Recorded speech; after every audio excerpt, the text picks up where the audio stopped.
یا رسول اللہ وسلم علیک یا حبیب۔ اور آج اس مقدس مہینے کی 22 تاریخ ہے، اور 22 تاریخ کو حضرت سیدنا ابو بکر صدیق رضی اللہ تعالیٰ عنہ کا یوم وصال ہے۔ تو آج میں انشاءاللہ سیدنا ابو بکر صدیق رضی اللہ تعالیٰ عنہ کے عشق رسول کے متعلق کچھ عرض کروں گا کہ سیدنا ابو بکر صدیق رضی اللہ تعالیٰ عنہ کے قلب مطہرہ میں کتنا عشق رسول تھا۔ تو ہم ناچیز اس قلب انور کی کیفیت کا ادراک کیسے کر سکتے ہیں کہ جس دل میں ایمان اتنا بھرا ہوا ہو کہ ساری کائنات کے مومنوں، مسلموں، ولیوں، غوثوں، قطبوں، ابدالوں، اوتادوں، شہیدوں، تبع تابعین بلکہ تمام صحابہ کا ایمان اس اکیلے قلب صدیق کے ایمان کا مقابلہ نہیں کر سکتا۔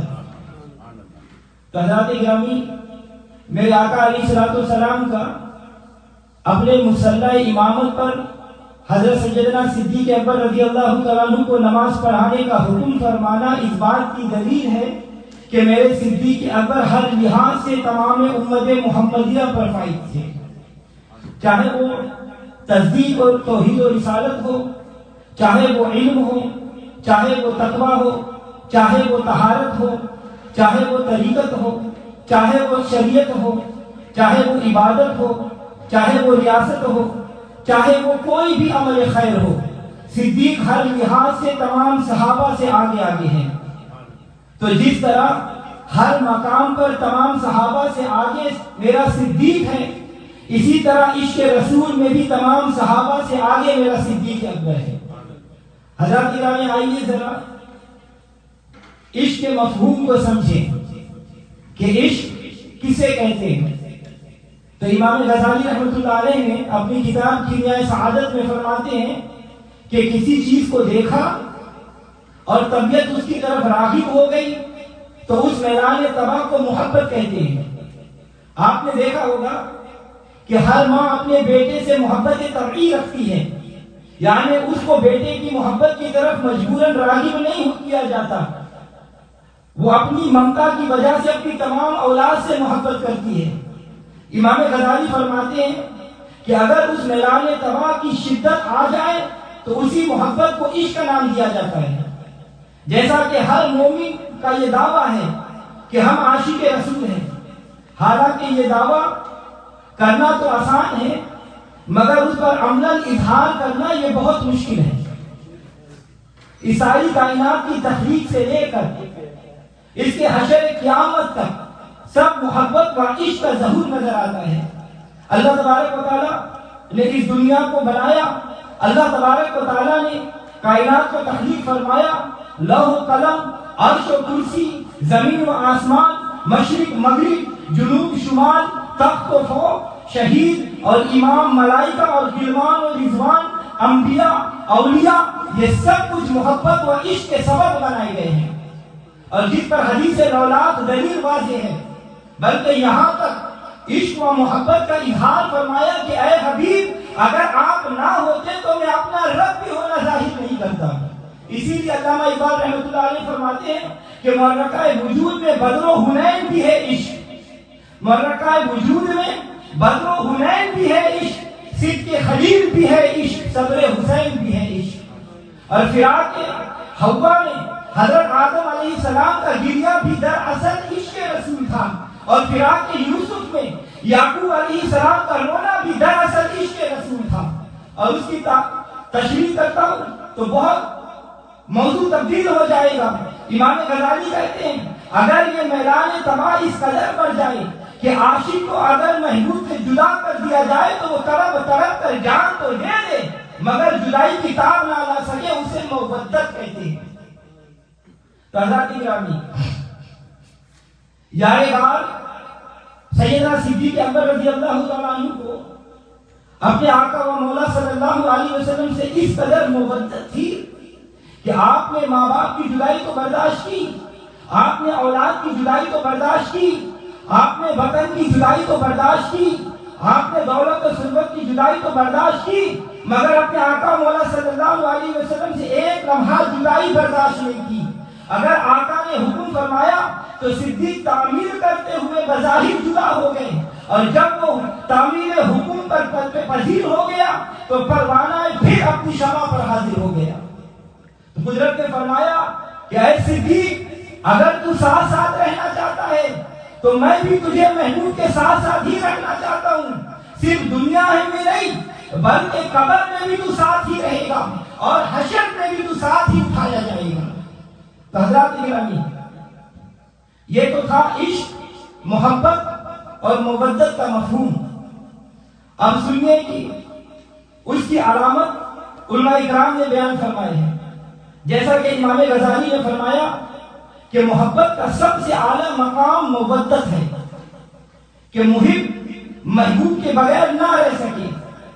یہ علامت سامنے رکھیے اور سیدنا صدیق اکبر رضی اللہ تعالیٰ عنہ کی سمانے کا مطالعہ فرمائیے۔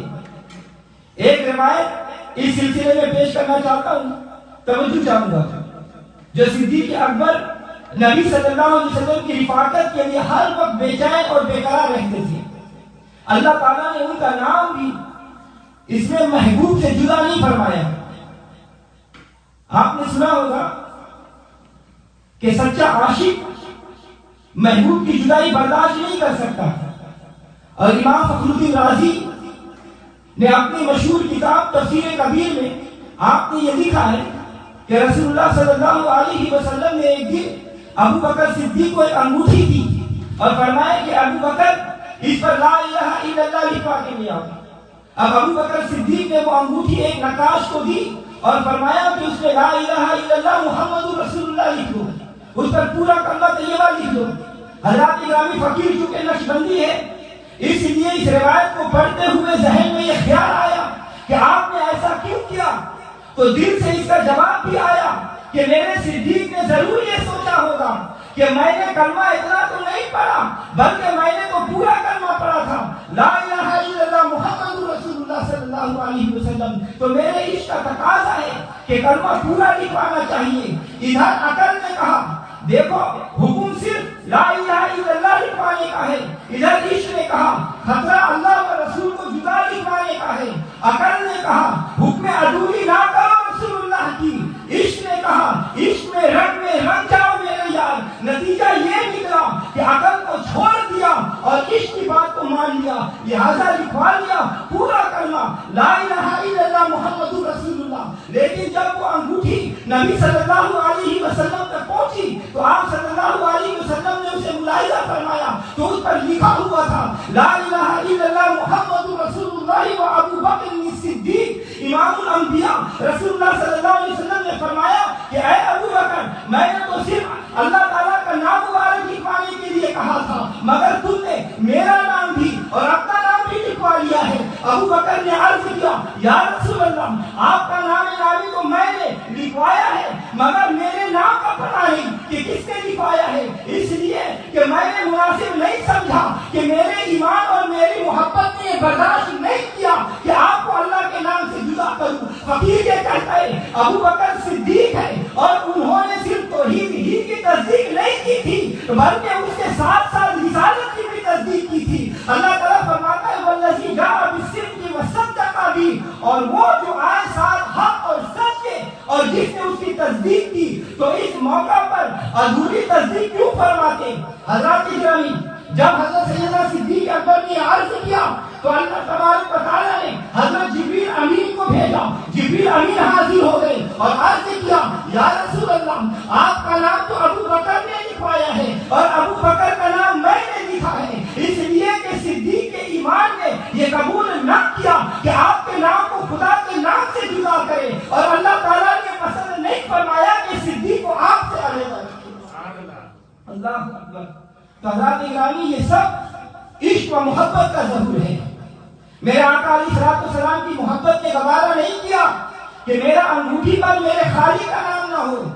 صدیق اکبر کی محبت نے گوارا نہیں کیا کہ اللہ کے نام کے ساتھ محبوب کا نام نہ ہو، اور اللہ کی محبت نے گوارا نہیں کیا کہ محبوب کے نام کے ساتھ ابو بکر صدیق کا نام نہ ہو.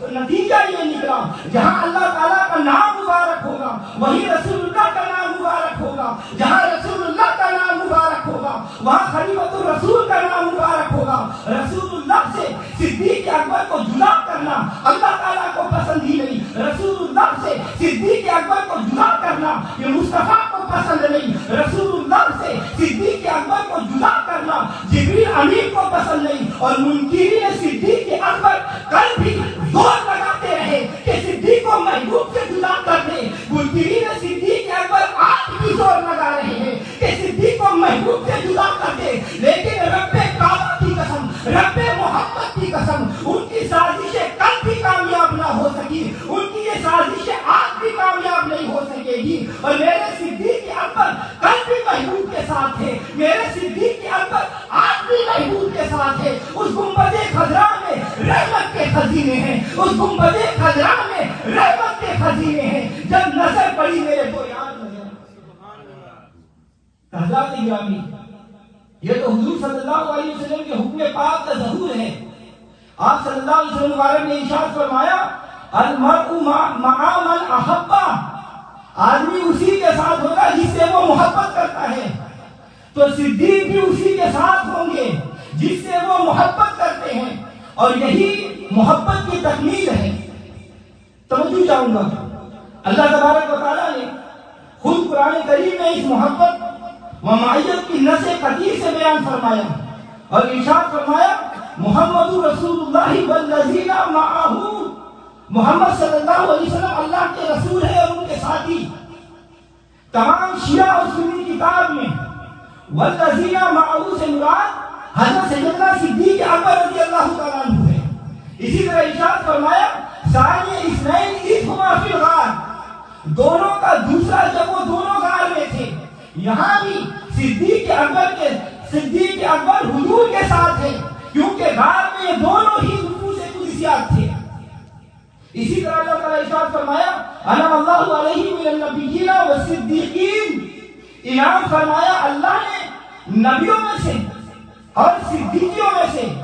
اس انعام میں بھی صدیق نبی کے ساتھ ساتھ اور بلا فضل ساتھ ہے. اور حضرات گرامی سفر معراج میں جب کہ مقام وحشت آیا تو بالہجہ صدیق کلام فرمایا گیا کہ حضور صلی اللہ علیہ وسلم کے مقدس قرآن میں صدیق اکبر کی آواز سے معلوم تھے. اور تنہائی اور وحشت کے مقام پر یاروں کی یاد آیا کرتی ہے تو اس مقام پر بھی صدیق ساتھ ساتھ. اور یہ تفسیر معراج النبی کے واقعات کی تمام کتابوں میں موجود ہے. تو حضرات گرامی جب اس ہر وقت ساتھ رہنے والے صدیق نے فرمایا کہ میں بعد از مرگ بھی جدا نہیں رہنا چاہتا. میرا جنازہ اٹھا کر حضور صلی اللہ علیہ وسلم کے در دولت پر لے جا کر عزت طلب کرنا اجازت طلب کرنا کہ یا رسول اللہ یہ ابو بکر جو ہر مقام پر آپ کا رفیق رہا آج بھی رفاقت کے شرف سے مشرف ہونا چاہتا ہے. تو دروازہ خود بخود کھل گیا اور آواز آ گئی ادخل الحبیب الی الحبیب کہ حبیب کو حبیب سے ملا دو. توجہ چاہوں گا اگر صدیق اکبر با اجازت نہ جاتے تو کوئی بدبخت یہ کہہ سکتا تھا کہ صدیق زبردستی وہاں چلے گئے. اگر صدیق با اجازت نہیں جاتا تو کوئی یہ کہہ سکتا تھا کہ صدیق بہت سے وہاں پر چلے گئے. اگر صدیق با اجازت نہ جاتے تو کوئی یہ کہہ سکتا تھا کہ صدیق خلیفہ ہونے کی وجہ سے وہاں چلے گئے. مگر صدیق اکبر نے اجازت طلب کی اور پھر اجازت مل گئی تاکہ میرے صدیق پر کوئی اعتراض نہ کر سکے اور اس کی سفید صداقت کی چادر داغدار نہ ہو سکے اور پتہ چل سکے کہ صدیق خود حجرہ مصطفیٰ میں نہیں آئے بلکہ ان کو میں نے خود بلایا ہے. تو حضرات گرامی اگر وہاں بلا اجازت جا سکتا ہوتا تو چوتھی جگہ آج تک وہاں پر خالی ہے. بڑے بڑے فرما روا آئے لیکن اس خالی جگہ کو نہیں پا سکے. بڑے بڑے بادشاہ آئے لیکن اس خالی جگہ کو نہیں پا سکے. ارے جن کو نبی نے بلایا وہی وہاں پر گئے اور قیامت تک وہی رہیں گے کیونکہ المرء مع من احب. حدیث کے مطابق ان کو وہی جانا تھا پہنچی وہاں پر تھا جہاں کا وہ خمیر تھا. تو حضرات گرامی اب تو نبی صلی اللہ علیہ وسلم کو حیات نہیں مانتے. وہ بتائیں کہ وہ دروازہ کس نے کھولا، آواز کس نے دی؟ جو حیات نبی میں منکر ہے ان سے ہمارا سوال ہے کہ بتائیں کہ وہ دروازہ کس نے کھولا اور آواز کس نے دی؟ تو حضرات گرامی بہرحال امام بخاری نے اپنی کتاب الادب المفرد میں فرمایا ہے کہ حب کا شیء یحبی و یحسن، کہ محب اپنے محبوب کے بارے میں اندھا اور بہرا ہوتا ہے، وہ کسی سے اپنے محبوب کی برائی نہیں سن سکتا اور دیکھ بھی نہیں سکتا۔ اور سیدنا صدیق اکبر کے وجود مسعود میں یہ بھی شاید درجہ عطب موجود تھی۔ ایک دن آپ اپنے والد ابو قحافہ جو ابھی ایمان نہیں لائے تھے اور یہ فتح مکہ کے روز دولت ایمان سے مشرف ہوئے، ایک دن انہوں نے ہلکی سے گستاخی کر دی، ادھر یہ گستاخی سماج میں صدیق اکبر سے ٹکرائی، ادھر ابو بکر صدیق نے والد کو ایک تماچا مار دیا۔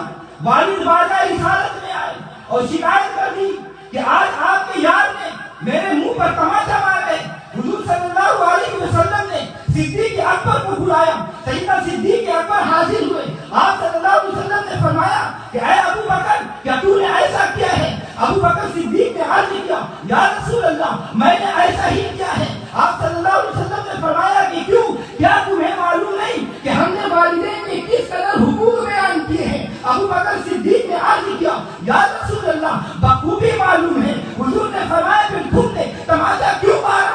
ابو بکر نے عرض کیا یا رسول اللہ آپ ہی کا ارشاد ہے لا یؤمن احدکم حتی اکون احب الیہ من والدہ وولدہ والناس اجمعین، تم میں سے اس وقت تک کوئی کامل ایمان والا نہیں ہو سکتا جب تک اپنے والد اور مرد اور تمام لوگوں سے زیادہ مجھے محبوب نہ رکھے۔ یا رسول اللہ اب ایک طرف تھا والد صدیق اور دوسری طرف تھا ایمان صدیق، میں نے اس ایمان اور محبت رسول کے تقاضوں کا عمل کیا کیونکہ مجھے آپ سے زیادہ کسی سے محبت نہیں۔ میرا تو اس حدیث مبارک کے مطابق یہی عقیدہ ہے کہ محمد ہے متاع عالم ایجاد سے پیارا، محمد ہے متاع عالم ایجاد سے پیارا، پدر مادر برادر جان و مال اولاد سے پیارا۔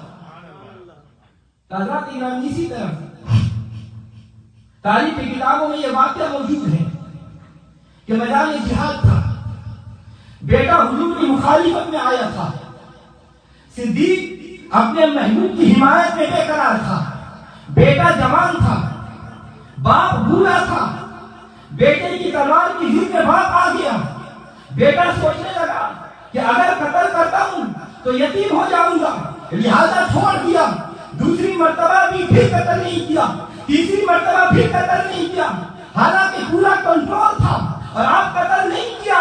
اب جب کہ وہ بیٹا مسلمان ہو کر صحابی رسول بن گیا تو ایک موقع پر بات چل پڑی، اس نے کہا کہ اے والد محترم میں نے آپ کو فلاں جنگ میں 3 مرتبہ قابو پاتے ہوئے بھی میں نے چھوڑ دیا۔ تو صدیق اکبر کہ عشق رسول جوش میں آ گیا اور فرمایا کہ اے بیٹے سن، 3 مرتبہ تو نے مجھ پر قابو پایا اور مجھے چھوڑ دیا، مگر ایک مرتبہ بھی تو میرے قابو میں آتا یا تو تو میرے آقا کا کلمہ پڑھتا یا میں تیرے سر تن سے جدا کر دیتا، کیونکہ محمد ہے متاع عالم ایجاد سے پیارا، پدر مادر برادر جان و مال اولاد سے پیارا۔ حضرات گرامی حضور صلی اللہ علیہ وسلم نے ارشاد فرمایا من احب شیئا فاکثر ذکرہ، جس سے کسی کو محبت ہوگی وہ اس کی کثرت سے ذکر کرے گا، اور یہ علامت بھی خوب کسوٹی ہے محبت کی۔ دیکھیں مثنوی شریف میں مولانا روح رحمۃ اللہ علیہ نے آپ نے ایک واقعہ لکھا کہ ایک مرتبہ مجنون ریت پر بیٹھا تھا اور اپنی انگلی سے ریت پر لیلا کا نام لکھتا تھا، پھر مٹا دیتا، پھر لکھتا، پھر مٹا دیتا، پھر لکھتا، پھر مٹا دیتا۔ کسی نے پوچھا مجنون یہ کیا کر رہے ہو؟ مجنون نے کہا کہ میں لیلا کے نام کی مشق کرتا ہوں اور اسے اپنے دل کو تسلی دیتا ہوں۔ کسی نے کہا کہ مجنون تیری لیلا تو مر گئی۔ مجنون نے کہا یہ کیسے ہو سکتا ہے، میں اس بات کو تسلیم نہیں کر سکتا۔ اس نے کہا کہ میں خود اسے اپنے ہاتھوں سے دفن کر کے آیا ہوں۔ مجنون نے کہا ایسا نہیں ہو سکتا کیونکہ جب تک میں زندہ ہوں میری لیلا نہیں مر سکتی۔ تو حضرات گرامی پتہ چلا کہ کہ ذکر محبوب کی کثرت بھی محبت کی علامت میں سے ایک علامت ہے۔ اللہ تبارک و تعالیٰ کو اپنے محبوب سے محبت ہے، تبھی تو ارشاد فرمایا کہ اے محبوب وَرَفَعْنَا لَكَ ذِكْرَكَ، ہم نے آپ کے لیے آپ کے ذکر کو بلند کر دیا، اور ہم بھی دن رات حضور صلی اللہ علیہ وسلم کی نعتیں اسی لیے پڑھتے ہیں کہ علامت محبت ہے۔ حقیقت میں وہ لطف زندگی پایا نہیں کرتے، حقیقت میں وہ لطف زندگی پایا نہیں کرتے جو ذکر مصطفیٰ سے دل کو بہلایا نہیں کرتے۔ اور کسی عاشق نے تو کیا خوب ہی کہہ دیا کہ ذکر حبیب کم نہیں وصل حبیب سے۔ تو حضرات گرامی، سیدنا صدیق اکبر رضی اللہ تعالیٰ عنہ کی زبان مبارک پر ہر وقت نعت محبوب حضور صلی اللہ علیہ وسلم کی حیات ظاہرہ میں تو تھے، مگر بعد الوصال نبی صلی اللہ علیہ وسلم حضرت ابو بکر صدیق ہر وقت یاد محبوب میں گریہ کیا رہتے۔ ام المومنین سیدہ عائشہ صدیقہ رضی اللہ تعالیٰ فرماتی ہے کہ میرے والد محترم حضور صلی اللہ علیہ وسلم کی وصال کے بعد ایک علیحدہ حجرہ بنا لیا تھا جس میں وہ ہمہ وقت فراق محبوب میں گریہ فرماتے رہتے، اور آپ کی سانس مبارک سے دھواں نمودار ہوا کرتا تھا جیسے کہ آپ کے سینے میں آتش فراق محبوب جل رہی ہو۔ تبھی وہ حکیم بلائے گئے مگر کوئی فائدہ نہیں۔ آخرکار آپ نے فرمایا کہ تم نے تو کر دیا طبیب عاشق کے سینہ کا علاج، پھر بھی یہ درد آہ سے ہوئے کباب آئی کیوں؟ تو فراق حبیب میں شب اور روز گزرتے گئے۔ ایک طبیب نے جب آپ کو دیکھا تو آپ نے فرمایا کہ تجھ سے پہلے میرا طبیب حقیقی مجھ کو دیکھ چکا ہے، اب وہ وقت آ گیا ہے کہ جس کا عشاق کو انتظار ہے۔ حضرات گرامی، 22 جمادی الثانی کو آپ نے اپنے لخت جگر ام المومنین سیدہ عائشہ صدیقہ رضی اللہ تعالیٰ عنہ کو بلایا اور پوچھا کہ آج کون سا دن ہے؟ ام المومنین نے عرض کیا کہ ابا جان آج پیر کا دن ہے۔ ابو بکر صدیق کی طبیعت میں خوشی کی لہر دوڑ گئی، یہ وہی پیر کا دن ہے جس دن میرے محبوب نے اس دار فانی کو چھوڑا تھا۔ پھر اس کے بعد ابو بکر صدیق رضی اللہ تعالیٰ عنہ نے کچھ وصیتیں کی اور فرمایا کہ بیٹی مجھے نیا کفن نہ دیا جائے بلکہ وہ نیا کپڑا کسی غریب اور محتاج کو دے دیا جائے، اور مجھے انہی کپڑوں کو دھو کر ان میں غسل دیا جائے۔ ام المومنین سیدہ عائشہ صدیقہ نے عرض کیا ابا حضور ایسا کیوں؟ فرمایا کہ میں نئے کپڑے کا مستحق اگر ہوں تو مجھے جنت سے مل جائے گا، اور اگر ایسا نہیں تو نیا کپڑا کسی فقیر کسی محتاج کو مل جائے گا۔ تو میرے پاس یہ مختصر سا سامان بیت المال کا ہے، یہ سیدنا عمر فاروق کو پہنچا دیا جائے، اور پھر خلیفہ رسول خلیفہ راشد آپ ابو بکر صدیق رضی اللہ تعالیٰ عنہ کا انتقال ہو گیا۔ انا للہ و انا الیہ راجعون۔ خلیفہ رسول کا یوم وصال بھی پیر کا دن، رسول اللہ صلی اللہ علیہ وسلم کا یوم وصال بھی پیر کا دن۔ خلیفہ رسول کا مقام وصال مدینہ منورہ میں، رسول اللہ صلی اللہ علیہ وسلم کا مقام وصال مدینہ منورہ میں۔ خلیفہ رسول کا کفن تن کے کپڑے نیا نہیں، رسول اللہ صلی اللہ علیہ وسلم کا کفن تن کے کپڑے نیا نہیں۔ رسول اللہ کا انتقال سیدہ عائشہ صدیقہ کے دامن میں ہوا، اور خلیفہ رسول کا انتقال سیدہ عائشہ صدیقہ رضی اللہ تعالیٰ عنہ کے دامن میں ہوا۔ جس چارپائی پر رسول اللہ صلی اللہ علیہ وسلم آرام فرما ہوئے اسی چارپائی پر خلیفہ رسول آرام فرما ہوئے۔ گویا کہ خلیفہ رسول نے اپنے آپ کو فناۃ الرسول فرما لیا تھا، اور اس کا تقاضا یہ تھا کہ رسول اللہ کا مدفن حجرہ عائشہ میں، خلیفہ رسول کا مدفن حجرہ عائشہ میں۔ صرف کثرت ذکر ہی نہیں کی بلکہ بعد وصال بھی قربت محبوب حاصل کی، یہ رتبہ ملا جس کو مل گیا۔ اور حضرات گرامی، محبت کا آخری مرحلہ یہ ہے کہ محبوب محب کی ذات میں اس طرح سما جائے کہ محب میں اپنا کچھ نہ رہے، رنگ روپ جمال کمال سب محبوب کا، اور محب اور محبوب میں فرق نہیں، مابین پیا کی جلد کی تفسیر بن جائے۔ غالباً ایسے ہی مقام کے لیے کہا گیا ہے تو من شدی من تو شدم تن من تنشدم تجار شدی طاقت گوئے بات عظیم بگرم تو ڈگری، یعنی میں تو ہو گیا تو میں ہو گیا، میں تیرا بدن ہو گیا تو میری جان ہو گیا، تاکہ کوئی یہ کہہ نہ سکے کہ میں دوسری چیز ہوں اور تو دوسری چیز ہے۔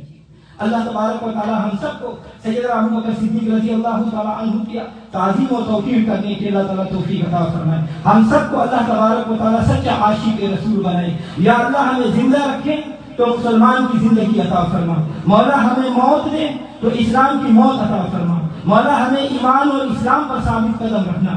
یا اللہ ہمیں زندہ رکھے تو ایسی زندگی دے جو رکوع کرنے والوں کی زندگی ہو، مولا ہمیں موت دے تو ایسی موت دے جو رکوع کرنے والوں کی ہو، مولا ہمیں زندگی دے تو ایسی زندگی دے جو سجدہ کرنے والوں کی زندگی ہو، مولا ہمیں موت دے تو ایسی موت کہ ساجدین کے ساتھ ہمارا حشر ہو، راکعین کے ساتھ ہمارا حشر ہو، ساجدین کے ساتھ ہمارا حشر ہو، عارفین کے ساتھ ہمارا حشر ہو، اور مولا تیرے فضل و کرم سے انبیاء اولیاء کے ساتھ ہمارا حشر ہو، اپنے مقربین کے ساتھ ہمارا حشر ہو، مولا بزرگان دین کے ساتھ ہمارا حشر ہو۔